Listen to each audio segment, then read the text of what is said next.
Well, good morning on a Monday morning from iced in Concord, North Carolina. And if you're not from the South, you probably don't understand this, but an inch of snow pretty well cripples us down here because we get rain, freezing rain, and sleet with it. So it doesn't pile up real high every time, but we do get a little bit. So we got about an inch out there, but if you walk through it, it's right crunchy. And in the South, we really just don't have the equipment to clear the roads. So, hey, today is a day that there's going to be a lot of people aren't going to go to work down here. But that's not what we wanted to talk to you about today. What we want to talk to you today is your brand. And what is your brand? Well, your brand is what people say about you when you're not around. It could be about you personally, it could be about your company, but building a brand is a significant part of the business that you have and growing to a higher level. So, Cheryl, when I told you about brand this morning, and that was going to be our word today, what was your thoughts? Well, I mean, we all, like you said, we all do our brands. We watch people brand themselves personally every day.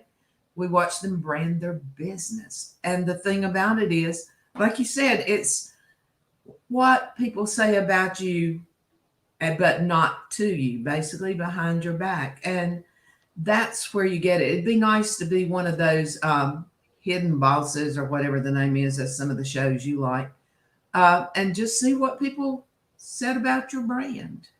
Yeah, it really is because actually we see cases. Cheryl, do you see cases of people presenting a brand of suicidal brand? Do you ever see that happen where people, due to their actions or what they say, just take themselves right down and commit suicide with it, business suicide?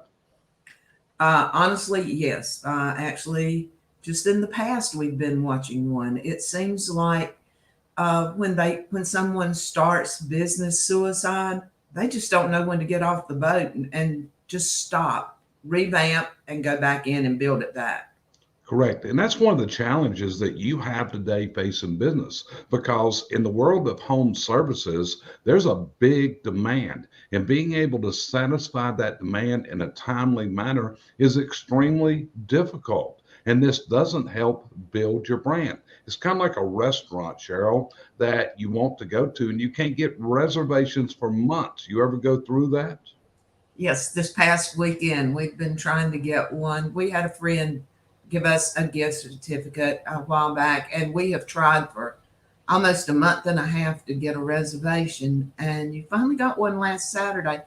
The food was good, but you already had a taste of almost disgust because you couldn't get in. That was it. And like I said, one of our favorite steakhouses, so you're aware, is located in Las Vegas. So we've got a trip to Las Vegas for the National Chimney Sweep Guild Convention. So, hey, I want to make sure I get in there. So, what did I do? I made reservations 2 weeks ago for us to have dinner at that restaurant whenever we travel to Vegas. But here's the things about building a significant brand. And it goes back to something that I learned from Jeffrey Gitomer when I went through his certification training. And what was that? The importance of building testimonials and how important testimonials are. And in today's world, the number one place to build those testimonials is on your internet reviews and getting positive reviews built. Cheryl, is reviews important to you as a consumer? Oh, they are. I mean, I don't think I've got taken anything that I haven't looked at reviews in a long time.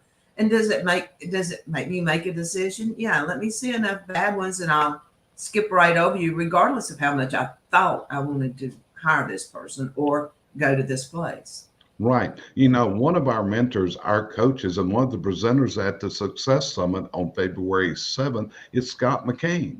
And this is one of the things. Scott used to be a professional movie reviewer. What did he do? He got paid to go watch movies and then to write reviews about those movies. But here's the thing that Gitomer said. This is the process for getting testimonials. Number one, you gotta earn them. You have to earn them. Number two, You gotta ask for them. And this is what we see in the home service segment. I see companies that have 25, 50 reviews and they think they're really knocking it out of the park. Then I look at other people that have 500, 600, 700, 750 reviews. How did they do this? They have a process. First, they earn them, then they ask for them, and then they may ask again to get that review. So, Cheryl, what's your thoughts on this? Well, I know every time we have somebody work, I mean, unless it's the one man band, a lot of times, yeah, they ask for reviews. You go somewhere, they ask for reviews. I think it's great because a lot of times, myself included, I don't think about it. It's That's terrible. As much as I look at reviews, that I don't think to go write one. And sometimes I've done it weeks after we've had the people there. A lot of times I don't because I see you've already written one, so it's kind of, and it's not, I don't think it's appropriate for us both to write one. That's just my opinion. Now, if I objected to yours, I'd probably write one right under yours, but I don't. Let me ask you a question. Do you remember when you bought the last furniture for our family room, which was a large couch and seating area? Do you remember when the guys delivered that and what they did at the end of it, Cheryl? They asked for a review. They very plainly did. And in fact, what I did at that time, I even videotaped them asking for that review and making sure that you knew how to do the review. So if you want to build your brand, which is a big part of today's world, the way to do it is to build your testimonials. And you're going to build your testimonials by first earning them. And what does earning mean? Doing what you say you're going to do when you say you're going to do it. That's a quote from our friend Larry Winget, who was also a coach and mentor of ours. And that's a number one failing of so many people. I still remember that video that Larry did about the contractor that disappointed him. And he did a video, and I think it's one of the most significant ones I've ever heard Larry produce. And it was entitled, I had this guy over and he did a great job at a great price, but I'll never hire him or use him again. Cheryl, do you remember that episode that Larry talked about? The guy did not come on time. He was not prompt with what he did. And Larry's main thing was the guy didn't respect Larry's time. Right. Larry said the key thing, and this is many consumers today. My time is more important to me than my money. A lot of times we think it's the lowest cost that gets the consumer. It's not. What the consumer is looking for today is someone to come into their home and do what they say they're going to do when they say we're going to do it. Cheryl, we went through an episode that earlier this year from two different remodeling contractors, and we even did a broadcast on that, and we called it A Tale of Two Contractors, and how one met our expectations, delivered on time, did a quality job. The other guy was late continuously. The job stretched out forever. It just didn't get done. He didn't do anything that he said he was going to do. And what did it do? How was that remodeling project of our master bathroom to you, Cheryl?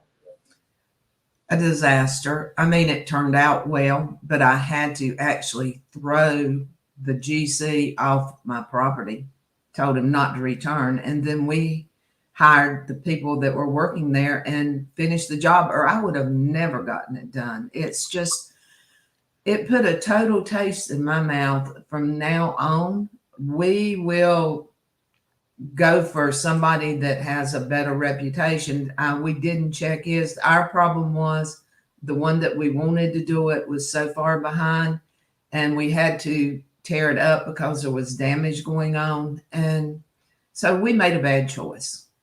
So we're going to end today's little broadcast. It's like a little message for a Monday morning to give you ideas to work on for the week. But I want to invite you to tune us in 3 p.m. this Friday, because on the next episode of the Chimney and Fireplace Success Network, we have a guest that is very special. His name is Doug Wing.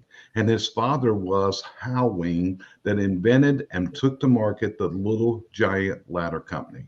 So Doug's going to tell us a lot about how his dad built this empire competing against the large ladder companies, the Werner Ladders, the Louisville Ladders, and what the process was.